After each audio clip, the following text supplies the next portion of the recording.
All right, so this is the 1969 Ford F100.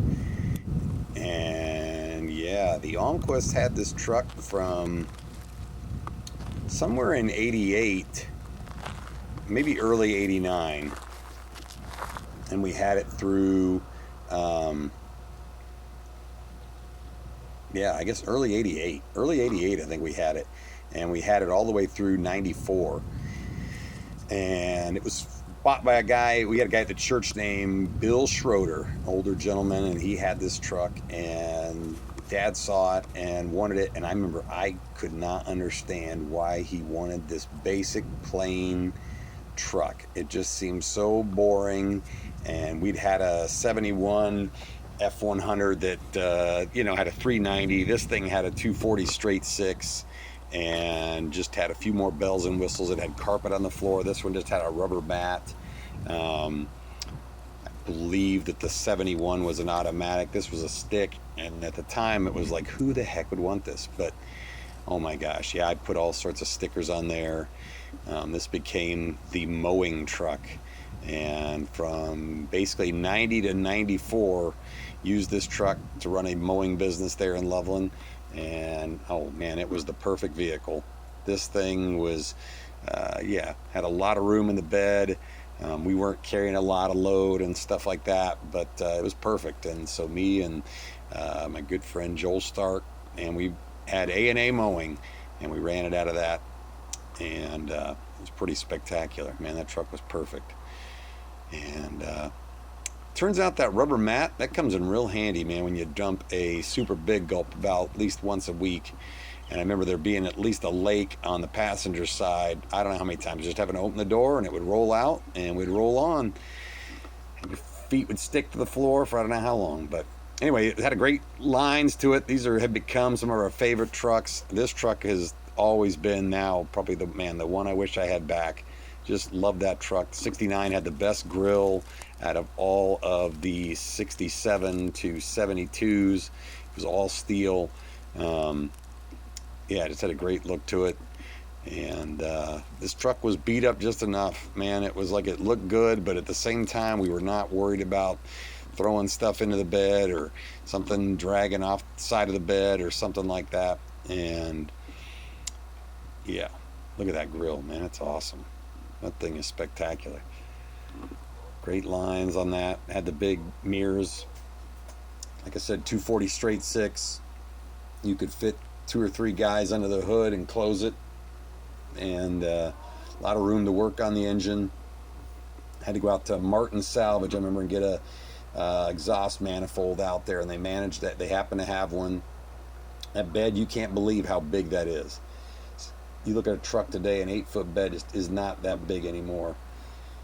And it had just the right amount of chrome. That was pretty basic. That radio was, man, it didn't even have a single button on it. It was just like, you had the volume and you had the tuner, and there was no presets.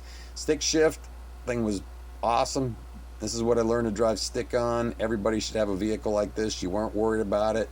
It was a great truck to learn on. And even after all the mowing and all the stuff that we did, man, the driver's seat you can see is pretty tore up over there, but the passenger seat had remained in pretty good shape. And it was an awesome truck. And this is in like the fall of 94. Actually, the guy had already bought this truck and was going to come pick it up like the next day. He'd taken it, bought new tires for it, fixed the little side window there, and a vent window, and we'd broken it somehow going down the highway. The rock had hit it or something, but so he fixed that, and we just had it for another day or so.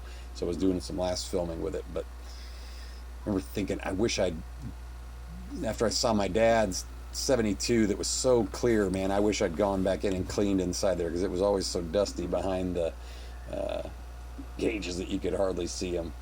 But even the horn was the coolest on these years. Dash was not terrible on this. I can't remember what the miles are, but this was a great truck. Now, I do remember it had some starting issues, and the great thing about, obviously, a stick shift truck is, okay, there you go, 35,000, 722. So we're assuming 135,722 miles.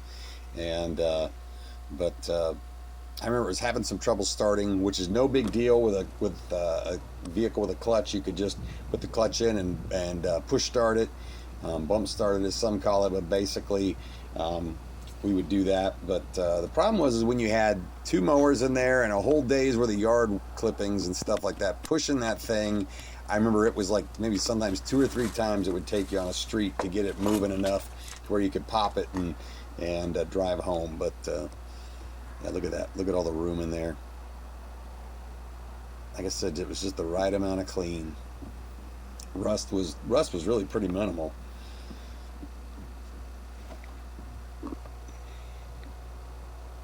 '69 Ford, yep, F100. Thing was amazing. What I wouldn't give to go back to that. I had that license plate on this truck. I had it on my '86 F250. I had it on my '99 F250, and I had it on my 2001 F350. I have it somewhere hanging in the garage now, but I had that on a lot of vehicles. So my dad had bought a 1986 F150, brand new, and it was a great truck, but he just could not let us put anything in it, man. It was just he just wanted to keep it so straight and clean that it was hard to use that truck. So one of the great things is when we got this truck, we didn't mind using it. So 1969 Ford F100, she was amazing, truck number 1.